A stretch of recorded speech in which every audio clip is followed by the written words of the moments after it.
Constitution of India जिंदाबाद, anti constitution forces मुर्दाबाद। तो साथियों, जैसा कि आप सब जानते हैं कि जम्मू कश्मीर में आखिरी यानी थर्ड फेज़ का चुनाव भी 1 अक्टूबर को होने जा रहा है।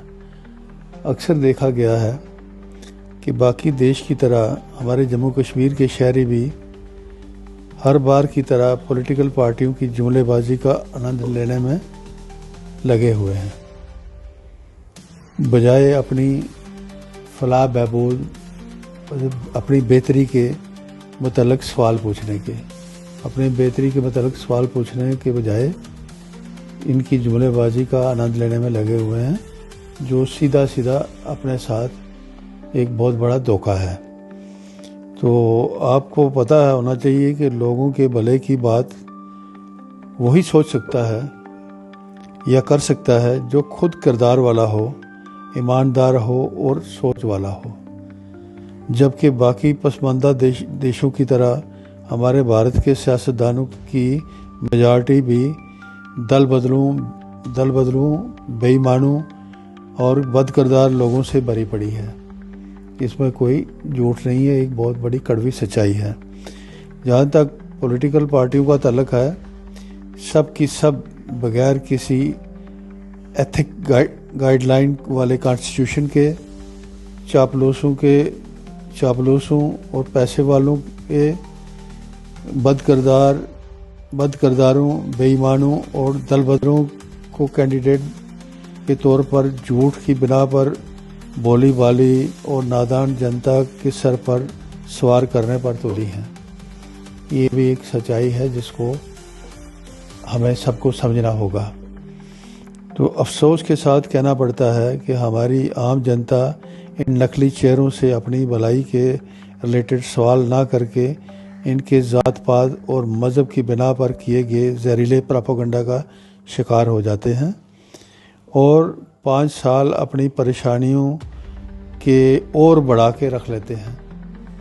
तो इसी तरह जम्मू के वोटरों को चाहिए कि वो 1 अक्टूबर को वोट डालते वक्त ये ज़रूर सोचें कि कैसे भाजपा की मोदी सरकार ने करप्शन को लीगलाइज करने की कोशिश में इलेक्टोरल बॉन्ड जैसी अनकॉन्स्टिट्यूशनल स्कीम निकाली, किस तरह से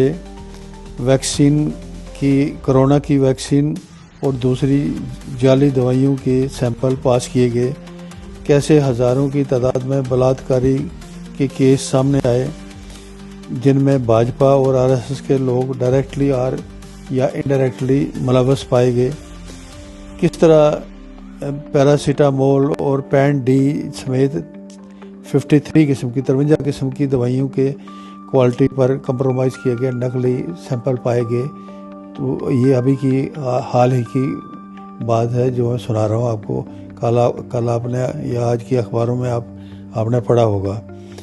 तो कंप्रोमाइज़ किया जा रहा है, कैसे ज़रूरी दवाइयों पर टैक्स का बोझ रोज़ के रोज़ बढ़ाया जा रहा है, कैसे गंदे पानी की सप्लाई लोगों को मुहैया की जा रही है, कैसे सरकारी स्कूलिंग सिस्टम बढ़िया सैलरीज देने के बावजूद ज़रूरत के रिज़ल्ट देने में फ़ेल हो रहा है, और कैसे हमारे पढ़े लिखे नौजवान प्राइवेट सेक्टर में टीचर की बड़ी कम तनख्वाहों पर काम करने पर मजबूर हो रहे हैं, जिससे एक परेशान आदमी एक अच्छा टीचर, एक अच्छा कारकुन नहीं बन सकता। लेकिन ये सोचने वाला यहाँ हमारा कोई सियासतदान, कोई सियासी पार्टी, कोई रूलर, कोई हाकम नहीं है। तो कैसे नौजवान बेरोज़गारी के शिकार हैं, कैसे गलत